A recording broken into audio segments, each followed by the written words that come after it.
رسول الکریم اعوذ باللہ من الشیطان الرجیم بسم اللہ الرحمن الرحیم. السلام علیکم خواتین و حضرات.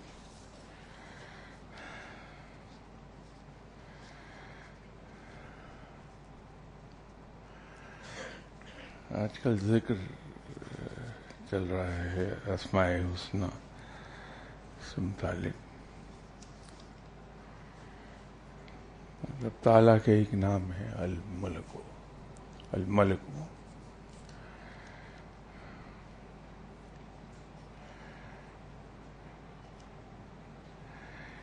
یہ سننے میں تو ایسا لگتا ہے کہ شاید یہ جلالی ہو، ایسا ہے نہیں.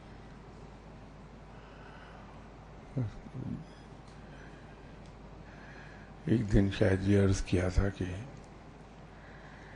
جو اسماء حسنی ہیں ان میں کچھ تو جمالی ہیں، کچھ جلالی ہیں، اور کچھ وہ ہیں جو جن کے بارے میں ٹرم تو یوز ہوتی مشترک، لیکن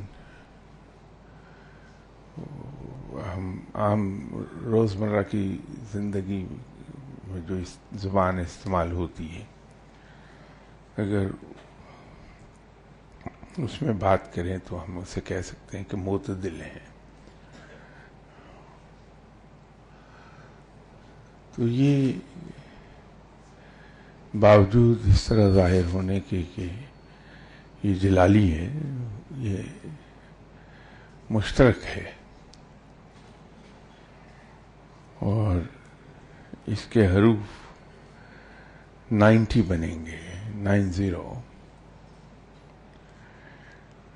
اعداد، سوری ناٹ حروف، اعداد.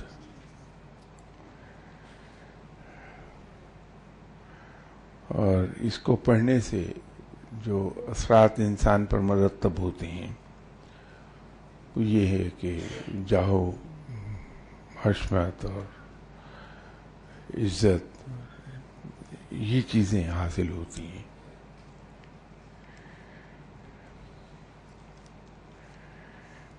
لیکن اگر اس میں مبارک کو ہم اللہ تعالیٰ کے ایک اور اس میں مبارک سے ملا لیں اور الملک القدوس کر لیں اسے، تو اس کے اثرات بے پناہ بڑھ جائیں گے. اس میں بہت تیزی آ جاتی ہے. تو القدوسو کے اعداد 170 بنیں گے.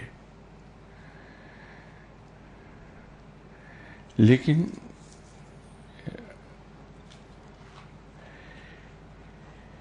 اس میں دو چیزیں ہیں کہ ایک تو روٹین میں انسان اسے پڑھے تو صبح شام 90 مرتبہ پڑھ لے،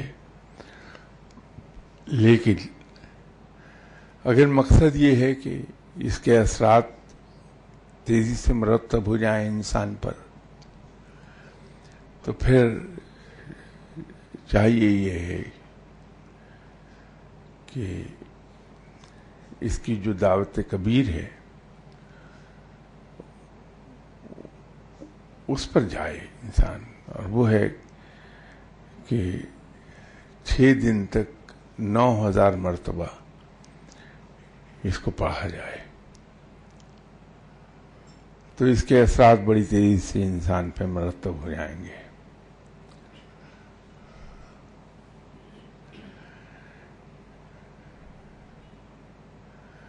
اگر ہم صرف القدوس ہو صبح کے وقت پڑھ لیں اور شام کو یا قدوس ہو، تو بھی اس کے اثرات بڑے اسٹرانگ ہوتے ہیں، اور وہ اثرات وہی ہوتے ہیں جو یا مالک کو یا الملک کو پڑھنے کے ہیں.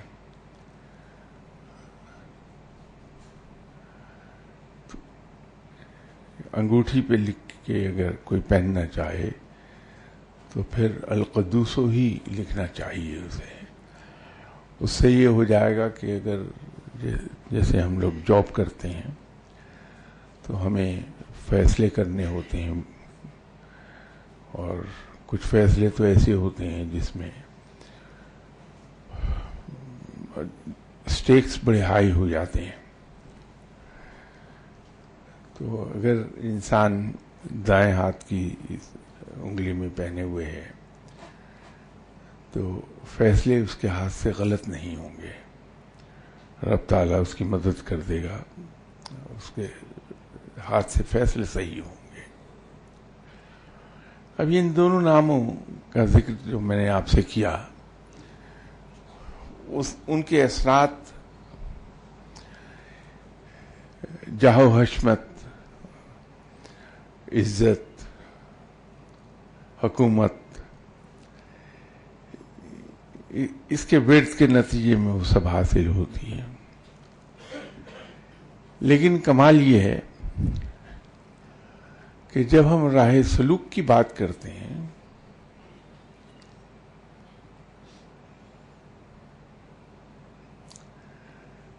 تو اس کی چاہ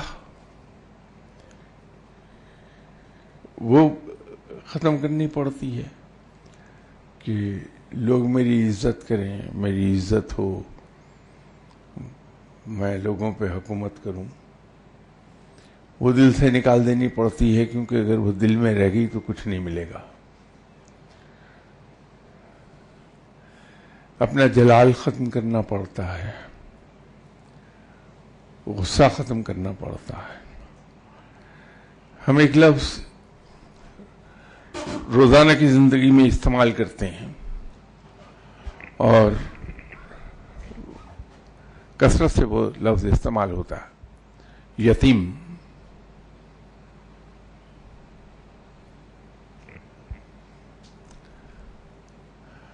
اب ہم جب اسے روزمرہ کی زندگی میں استعمال کرتے ہیں تو یتیم سے مطلب یہ ہوتا ہے کہ ایسا انسان جس کے ماں باپ نہ ہوں،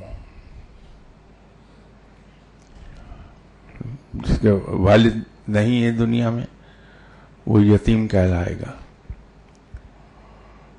لیکن روحانیت میں جب ہم لفظ یتیم استعمال کرتے ہیں تو اس کے معنی بالکل بدلے ہوئے ہوتے ہیں.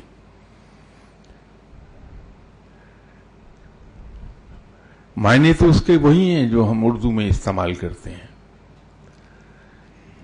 کہ جس کا ماں باپ نہیں ہے، جس کا کوئی نہیں ہے. لیکن تصوف میں اگر یہ لفظ ہم استعمال کرتے ہیں تو اس سے مراد وہ شخص ہے جس نے اپنے نفس کو مار دیا ہے، اس کا نفس نہیں ہے. جیسے شیطان کو مار دیا ہے اور شیطان اسے برگلا نہیں پاتا، اس کو یتیم کہتے ہیں. یہ روحانیت کی بات کر رہا ہوں. اب نفس انسان کے اندر چھپا ہوا ہے اور اس کی خوراک اس کی خواہشات ہیں. جب ہم نفس کی خواہشات پوری کرتے ہیں تو اس کو ہم فیڈ کر رہے ہوتے ہیں، اسے کھلا پلا رہے ہوتے ہیں اور وہ پھلتا پھولتا ہے. اور نفس کی سب سے بڑی خواہش حصول جاہ و حشمت ہے. انسان یہ چاہتا ہے کہ مجھے حکومت ملے، میں لوگوں پر راج کروں، مجھے لوگ اٹھ کے کھڑے ہو کر سلام کریں، جب میں محفل میں آؤں تو لوگ تعظیم کے لیے کھڑے ہو جائیں.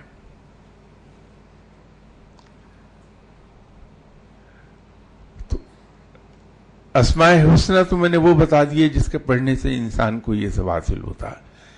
لیکن راہ سلوک میں اپنے آپ کو یتیم کرنا پڑتا ہے. یتیم بمعنی نفس کے مار دینے کے اور شیطان کو زیر کر لینے سے. تو جب ہم یہ چاہتے ہیں کہ نفس کو مار لیں تو ہم اس کی خواہشات پوری نہ ہونے دیں. جو کچھ میرا نفس چاہے میں اس کی نفی کر دوں. تو جس طرح انسان اگر کھانا پینا بند کر دے تو ایک دن میں نہیں مرتا، کمزور ہوتا رہتا ہے. رفتہ رفتہ کمزوری کو اس مقام پہ آتا ہے کہ انسان انتقال کر جاتا ہے. تو جب ہم نفس کے خواہشات کی نفی کر لیں گے تو نفس کمزور ہوتے ہوتے مر جائے گا. یہ نفس ہمارے اندر ہے. جو میں اکثر لطائف کا ذکر کرتا ہوں تو آپ سے کہتا ہوں کہ ہمارے یہاں بائیں طرف یہاں نفس ہے. شیطان باہر رہتا ہے. یہ ایک فرق ہے کہ نفس انسانی جسم کے اندر ہے، شیطان جسم کے باہر ہے. شیطان ترغیبات کے ذریعے سے انسان کو اپنی پیروی پر مجبور کرتا ہے یا اس کو لبھاتا ہے ادھر کو. تو جو باہر سے ہمیں ترغیبات ملتی ہیں، اگر ان ترغیبات کی نفی کرتے چلے جائیں ہم تو رفتہ رفتہ شیطان آئے گا نہیں ہمارے پاس کہ اس کو اس کی خوراک نہیں ملے گی. تو یہ اسماء حسنی ہم اس کا ورد ضرور کریں، لیکن اس نیت سے نہیں کہ اس کے اثرات یہ مل جائیں کہ ہمیں جاہ و حشمت مل جائے. کیونکہ جاہ و حشمت اور عزت رب کو سزاوار ہے. ہاں، وہ جس کو چاہتا ہے عطا کر دیتا ہے.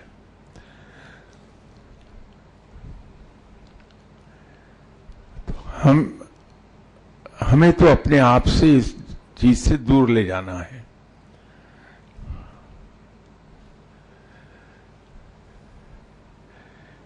ہم اکثر بیشتر سنتے ہیں کہ اس نے مجھے بے عزت کیا ہے، اس نے میری توہین کی ہے، اس نے میری عزت اتار کے میرے ہاتھ میں دے دی. اکثر بیشتر سنتے ہیں کسی کے خلاف ہمارے دل میں کدورت اور کینہ اسی وقت بیٹھتا ہے، انتقام کا جذبہ ابھرتا ہے جب ہم یہ سوچتے ہیں کہ اس نے ہماری بے عزتی کر دی.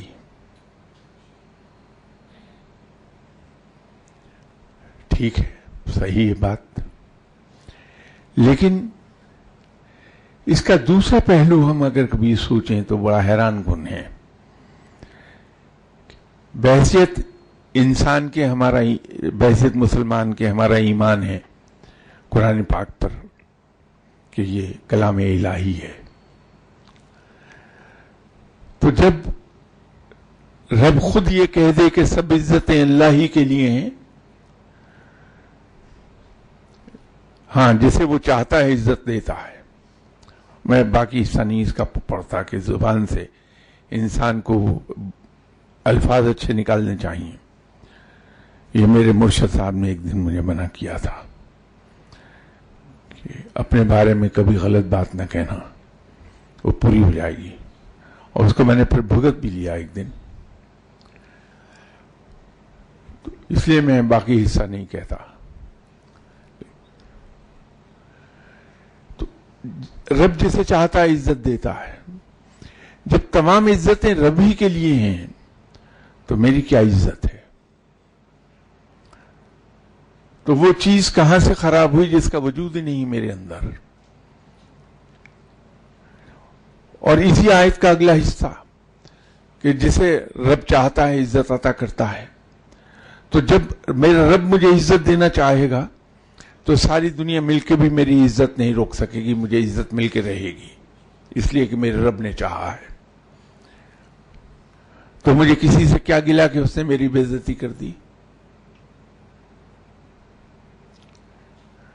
بہت سمپل بات ہے. تو یہ نفس ہے جو ہمیں غلط راہ دکھا رہا ہے.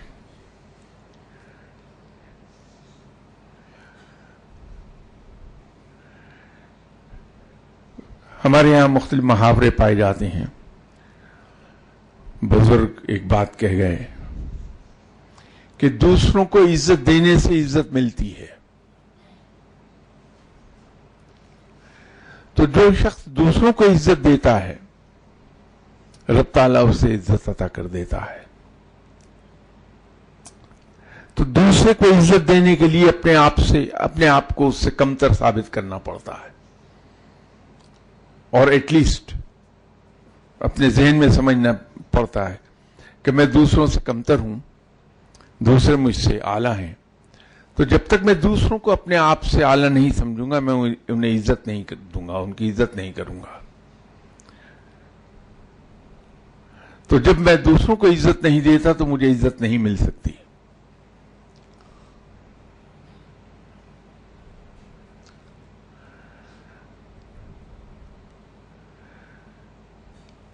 ہم لوگ دوسروں کی زبان کا جبر برداشت نہیں کر پاتے. میں یہ برداشت نہیں کر سکتا کہ کوئی مجھے گالی دے کر چلا جائے، اور یہ تو قطعی طور پر میرے لیے ناقابل برداشت ہو جائے گا کہ بڑی محفل میں کوئی مجھ پر ڈیروگیٹری ریمارکس پاس کر دے.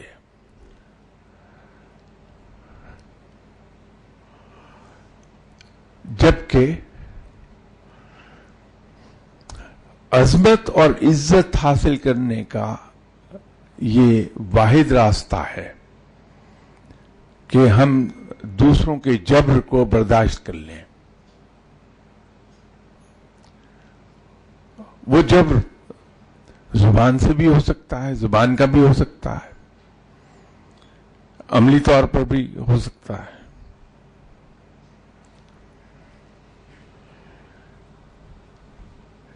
تو اپنے اندر اگر میرے یہ چیز پیدا ہو جائے کہ میں واقعی جینوئنلی اپنے آپ کو کمتر سمجھوں، تو جب کوئی شخص میرے بارے میں ڈیروگیٹری ریمارکس دیتا ہے، اور اگر کوئی مجھے آ کے کہہ بھی دے کہ آپ کے بارے میں اس نے یہ کہا، تو اگر میں جینوئنلی اپنے آپ کو اندر سے کمتر محسوس کرتا ہوں تو میرا جواب یہ ہوگا کہ بھائی وہ تو بڑا اچھا آدمی ہے، وہ کیوں میرے بارے میں غلط بات کہے گا؟ اگر اس نے یہ کہا ہے میرے بارے میں کہ میں چور ہوں، بدماش ہوں، لفنگا ہوں، اچکا ہوں، تو سمجھ لیجئے کہ میں ایسا ہی ہوں، کیونکہ وہ بھلا آدمی ہے، وہ میرے بارے میں کبھی غلط بات نہیں کہہ سکتا.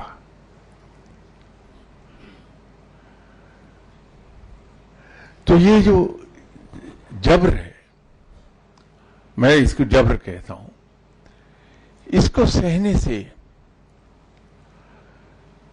انسان میں عظمت آ جاتی ہے، اور انسان کی عظمت کو سبھی سلام کرتے ہیں.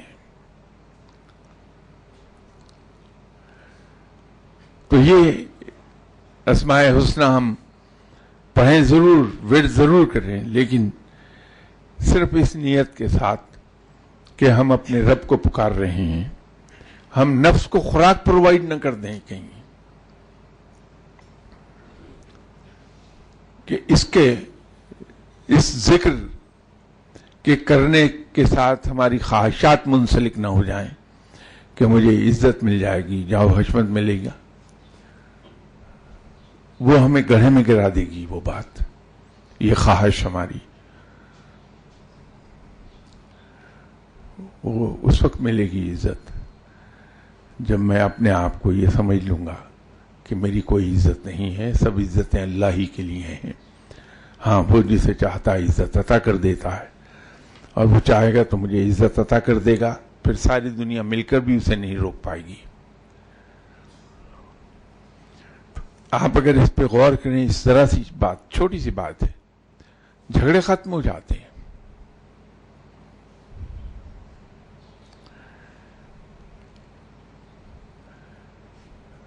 اگر بھری محفل میں میری وائف میرے ساتھ وہ سلوک کر دے جو شیخ سعدی کی وائف نے کیا تھا کہ ہنڈیا سر میں دے ماری تھی اور وہ اس کا پیندہ ٹوٹ گیا اور اوپر کا حصہ شیخ سعدی کی گردن میں چلا گیا، تو بھی کیا بے عزتی ہوگی؟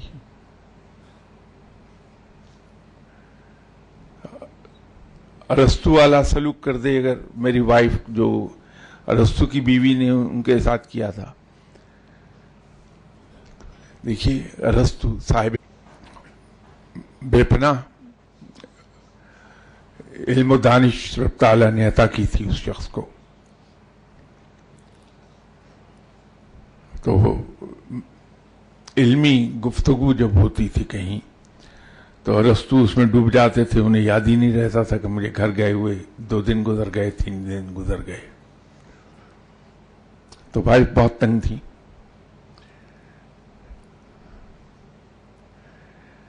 تو ایک بار ایسا ہی واقعہ پیش آیا کہ 2-3 دن باہر رہے ارسطو سے،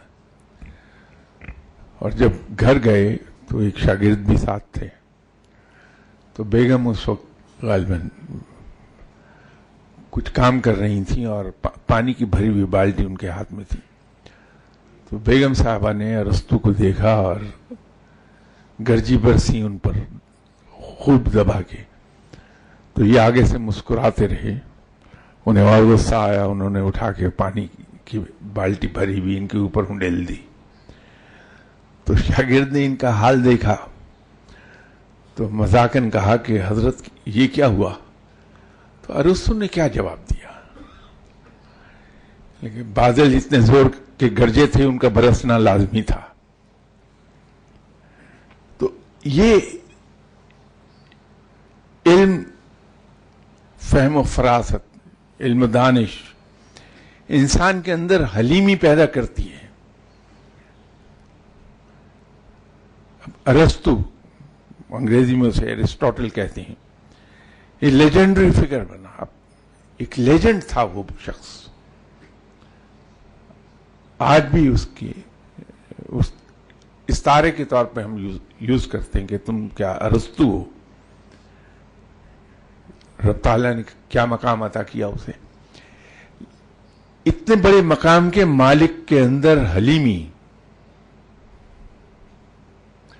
اس درجے کی تھی کہ شاگرد کے سامنے بیوی کے اس سلوک کے جواب میں اس نے ہنس کر کہہ دیا کہ جو بادل اتنے زور کے گرجے تھے ان کا برسنا لازمی تھا. یہ حلیمی تھی اس بندے کی. علم سے حلم آتا ہے.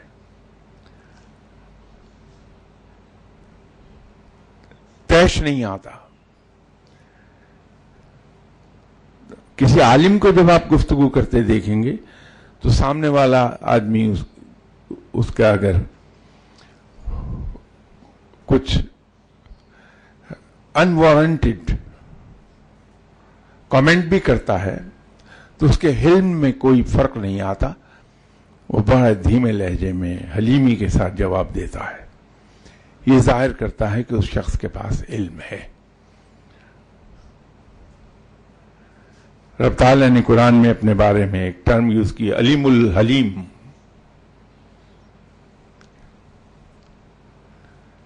تو علم کا لازمی نتیجہ حلم ہوتا ہے، اور یہ حلم بڑھتا جاتا ہے جو انسان کا علم اور دانش بڑھتی ہے.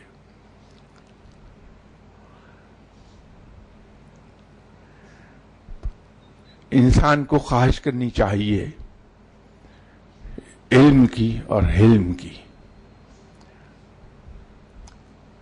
عزت خود بخود آئے گی. اس کے ذریعے جو عزت ملتی ہے وہ اصل میں جس کو یہ عزت ملتی ہے وہ لوگوں کے دلوں پر حکومت کرتا ہے، جو صحیح حکومت ہے.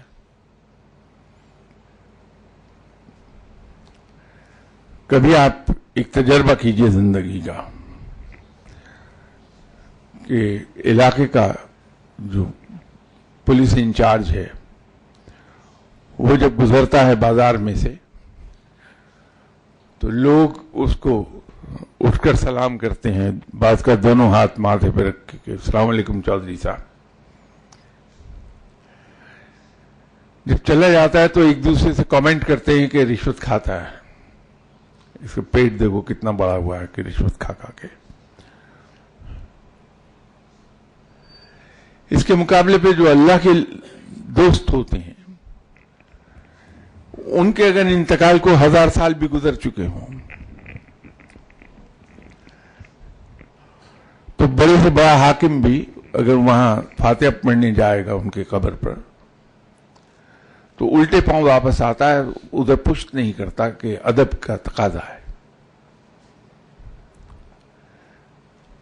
جبکہ یہ علاقے کا جو پولیس انچارج ہے اس کے پاس ڈنڈے کی طاقت ہے.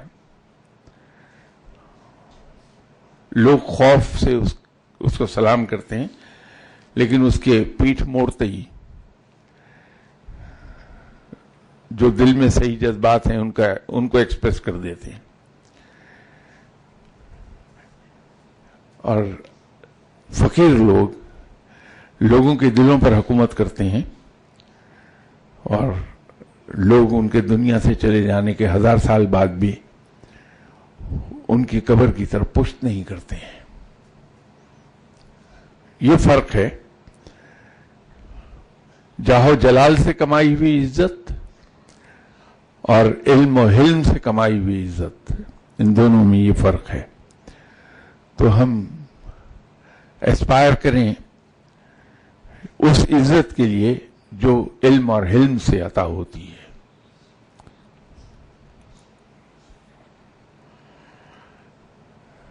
ایک صاحب نے پوچھا کہ ایک روایت کے مطابق عرفہ کے یوم کی عظمت کا ذکر ہے کہ 9 ذی الحج، وہ آگے لکھنا بھول گئے ہیں کہ 9 ذی الحج عرفہ کا دن کہلاتا ہے، اور ہمارا 9 ذی الحج منگل کو ہے، جبکہ سعودی عرب میں پیر کو عرفہ اور 9 ذی الحج ہے.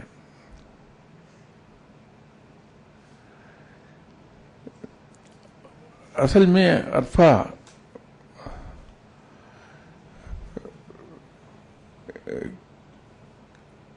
کی عظمت اور حرمت اس رکن حج کے ساتھ منسلک ہے جو ہم میدان عرفات میں حج کرتے ہوئے میدان عرفات میں جاتے. تو یہ عرفہ لفظ بھی عرفات سے ہی نکلا ہوا ہے. تو ہم 9 ذی الحج جو حج والی 9 ہے اس کو عرفہ مانیں گے، اور اس دن روزہ رکھ کے اس کی عبادات وغیرہ ہم کر لیں گے. تو اس کو اس سے منسلک کیجئے کیونکہ یہ حج سے منسلک ہے. ویسے تو ہمارے یہاں انڈو پاکستان میں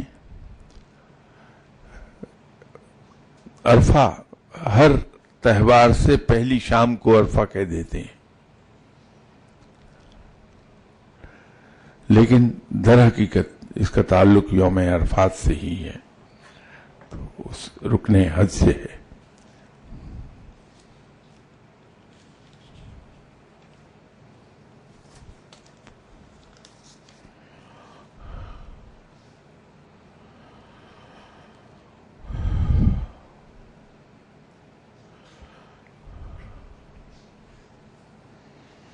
یہ کسی صاحب کا خط ہے، پر انہوں نے نوٹ لکھا ہوا ہے کہ ڈونٹ ریڈ اٹ لاؤڈلی، تو اس لیے میں ذرا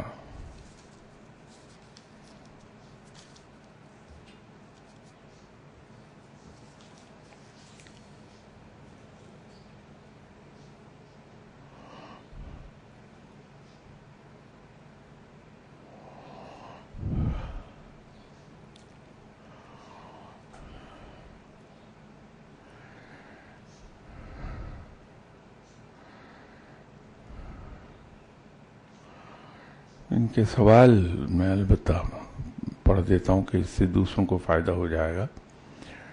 کہ جو معاملات قسمت پر چھوڑ دیے جاتے ہیں، مثلا بیماری، معذوری، امیری، غریبی، شادی، بیاہ وغیرہ، اس کی بیک گراؤنڈ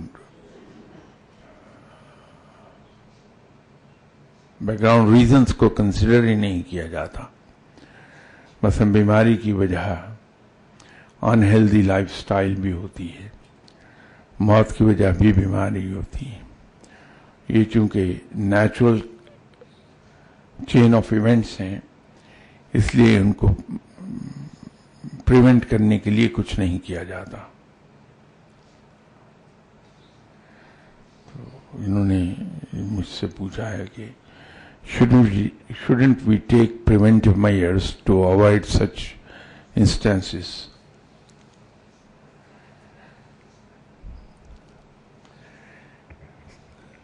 یہ معاملہ ہمارے کانسیپٹس کا ہے اصل میں.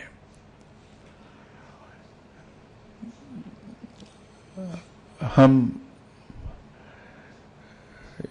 ہندو معاشرے میں رہتے رہے ہیں، اور یہ پہلے بھی کئی بار میں نے عرض کیا کہ ہمارے اسلاف کو رب تعالیٰ نے ان پر کرم کیا اور سمجھ عطا فرما دی کہ حق کا راستہ اختیار کر لے.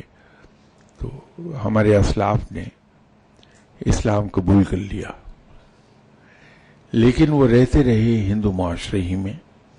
نتیجہ یہ ہوا کہ عقائد تو بدلے ہمارے، لیکن رسومات اور کلچرل ویلیوز کو ہم نے کیری کیا ہے. نتیجہ یہ ہے کہ ہم رفتہ رفتہ اس طرف کو آ گئے کہ ہمارے بہت سے معاملات ایسے ہیں جو ہم اس طرح سے نہیں کرتے جس طرح سے اسلام ہمیں سکھاتا ہے یا قرآن اور سنت جیسے کہتی ہے.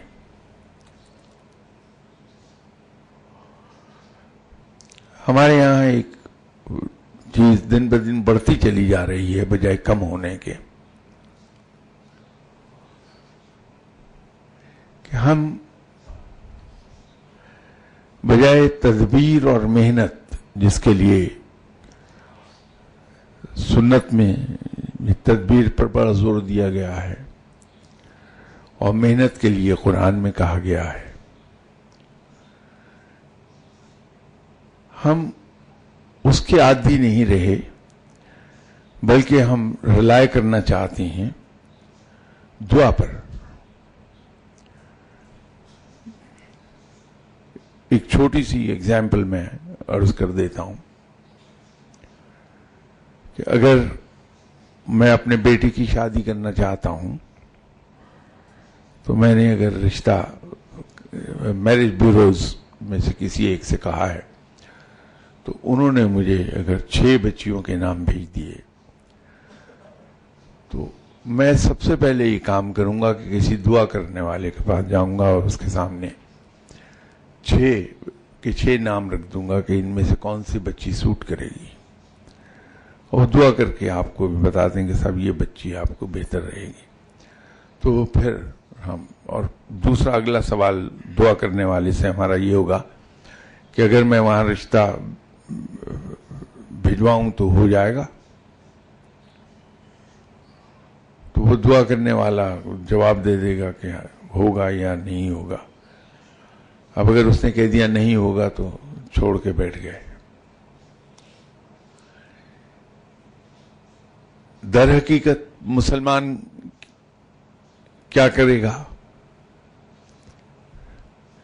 کہ وہ 6 کی 6 جگہوں پر وہ ٹیپ کرے گا، ان بچیوں کو، ان کے بچیوں کے گھر والوں کو دیکھے گا، تعلیم، اس کا رہنا سہنا، کیریکٹر، سب کچھ یہ چیک کر لے گا. اور جہاں دل جم گیا اور اس نے مینٹلی یہ فیصلہ کر لیا کہ میں اپنے بیٹے کی شادی اس بچی کے ساتھ کروں گا، پھر کہیں استخارے کے لیے وہ اگر دعا کرانے والے کے پاس چلا گیا کہ ذرا استخارہ کر کے بتا دیں کہ میں اپنے بیٹی کی شادی اس بچی سے کرنا چاہتا ہوں اور کیسا رہے گا. تو بچی والوں کو ہاں یا نہ کہنے سے پہلے وہ یہ چیک کر لیتا ہے. یہ ایک مسلمان کا طریقہ کار ہے, پہلے والا نہیں ہے. وہ گریز ہے محنت سے. اسی طرح ہم جاب کے لیے اپلیکیشنز بھیجنا چاہتے ہیں, جبکہ قرآن کلیئرلی کہہ رہا ہے کہ انسان کو وہی کچھ ملتا ہے جس کے لیے وہ کوشش کرتا ہے. ہم دعا کرنے والے کے پاس جاتے ہیں, اس سے کہتے ہیں کہ جی میں فلاں جگہ اپلائی کرنا چاہتا ہوں, میں کر دوں, جاب مل جائے گی مجھے.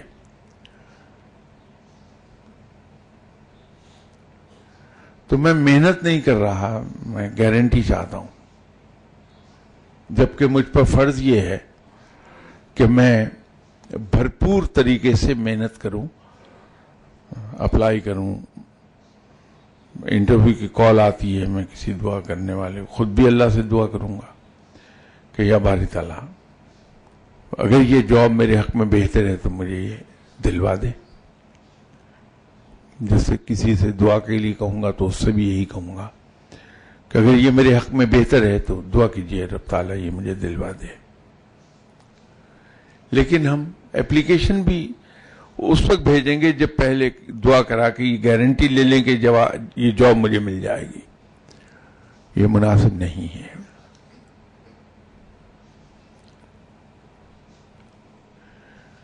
تو اسی طرح جو بیماری ہے اس کے بارے میں آپ صلی اللہ علیہ وسلم کا فرمان ہے کہ جب تم بیمار ہو تو اپنا علاج کرواؤ. علاج ہم پر اوبلیگیٹری ہے. اس کے ساتھ رب تعالیٰ کے حضور شفا کے لیے دعا کی جائے اور لوگوں سے بھی کروا لی جائے. تو یہ پریونٹیو میئرز تو ہم پر فرض ہیں.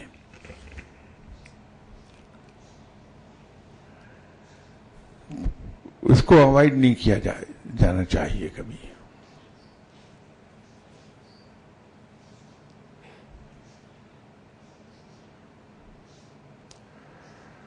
ان کا اگلا سوال یہ ہے کہ average age in different parts of the world is different based on environment, lifestyle, eating habits as per scientific figures, but as per Islamic belief time to death is fixed with birth.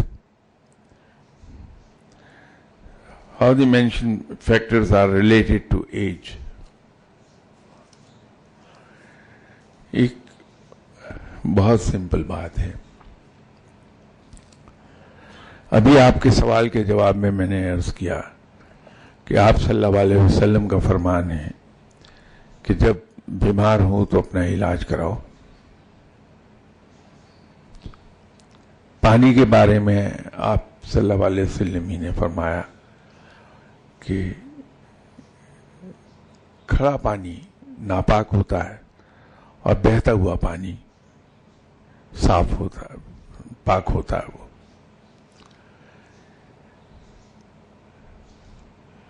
اب جو ناپاک پانی ہے وہ پینے کے لیے ہم پی نہیں سکتے, اس کو پاک پانی پی سکتے ہیں. اس کے لیے فرمایا کہ وہ بہتا ہوا پانی پاک ہے, اس سے ہم وضو بھی کر سکتے ہیں, اس سے نہا بھی سکتے ہیں, اس سے ہم پی بھی سکتے ہیں بہتے ہوئے پانی سے پانی نکال کے.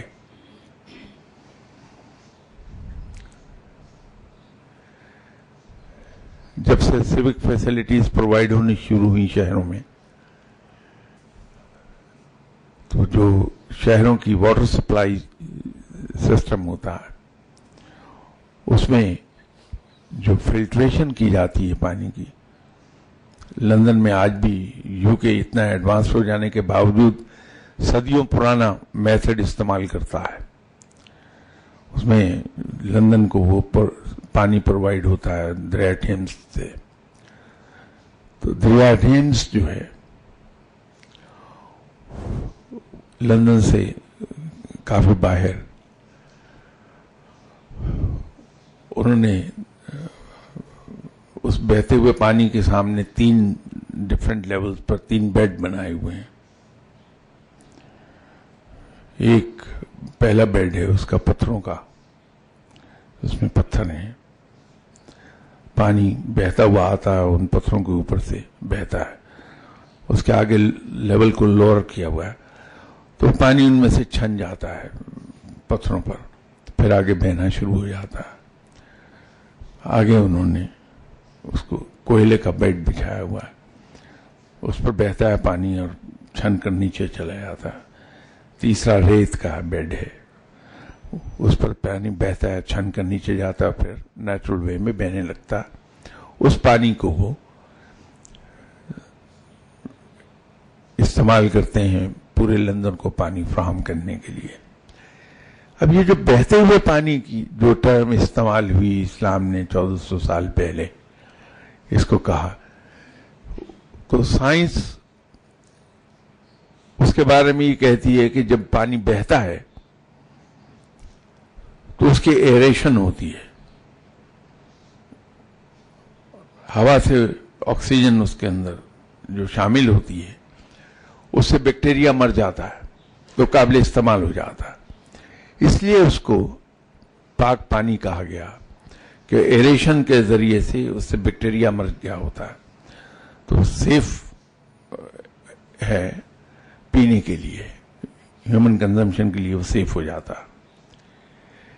تو یہ احتیاط تو ہم پر لازم ہے.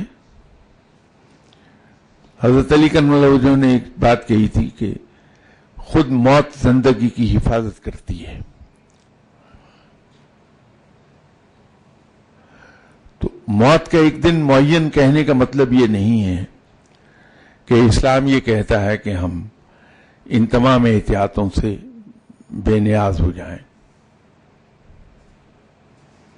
ہمیں ایک ہیلدی لائف کے لیے ان تمام پریونٹیو میئرز کو لینا چاہیے.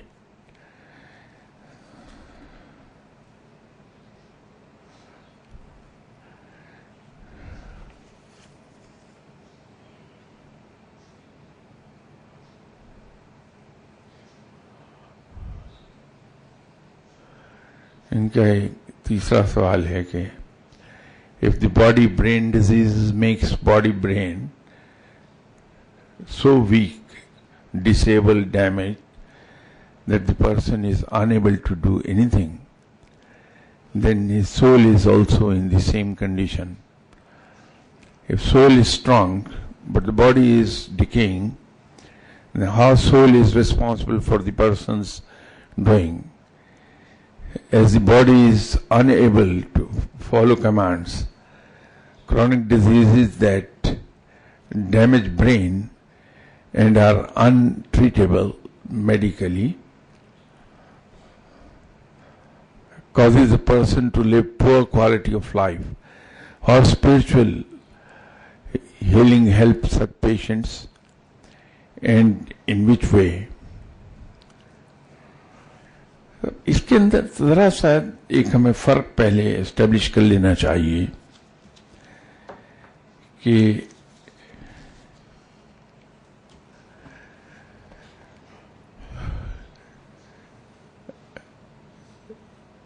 ڈسیبلڈ، سک اینڈ ویک باڈی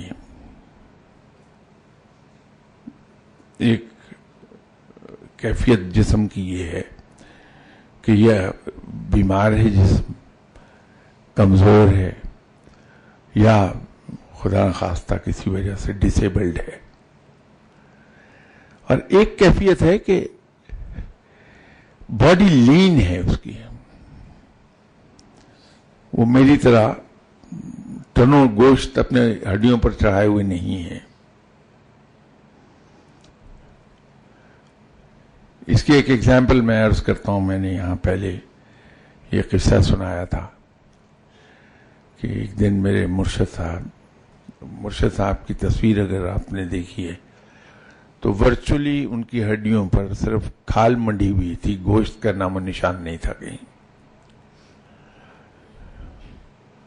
تو مجھے قصہ گجر خان میں جب رہا کرتے تھے امیڈیٹلی آفٹر پارٹیشن، اس کا قصہ سنایا تھا، تو انہوں نے ہاتھ بڑھایا، کہنے لگے اس آدمی کا بازو میں نے یوں پکڑا، تو مجھے یہ اس وقت کی بات ہے جب میں ابھی جوان تھا، تو نیچر اور جاب جو تھی میری، اس کا بھی ڈیمانڈ یہ تھی کہ باڈی بہت سٹرونگ تھی میری، تو انہوں نے بازو پکڑا تو مجھے یوں لگا کہ یہ ہڈی ٹوٹ جائے گی اب ان کی طاقت کا یہ عالم تھا۔ تو مجھے قصہ سنا دیا، تو جب ہاتھ ہٹایا تو میں نے کہا حضور یہ تو میرا بازو تھا، بچ گیا، کسی اور کا بازو نہ پکڑیے گا، ہڈی ٹوٹ جائے گی اس کی۔ تو اسی طرح ایک بار فار سم ریزن میری گاڑی کی بیٹری جواب دے گئی، تو میں لے جانا چاہتا تھا کہ اس کو میں ایک بار دھکے سے سٹارٹ کر لوں، پھر شاہ نواز میں لے جاؤں گا اور بیٹری اس میں نہیں ڈلوا لوں گا۔ گاڑی مرسڈیز تھی، اب اس کا وزن 2 ٹن ہوتا ہے، تو میں ادھر ادھر نظر دوڑا رہا تھا کہ کچھ لوگ مجھے نظر آئے تو ان سے ریکویسٹ کر دوں میں، تو مرشد صاحب ساتھ تھے، تو مجھ سے انہوں نے پوچھا کیا ہوا، تو میں نے کہا فالٹ آیا ہے، بیٹری ختم ہو گئی اس کی، تو میں چاہ رہا ہوں کہ 2-3 آدمی ہوں تو دھکا لگائیں، میں گاڑی سٹارٹ کر لوں گا۔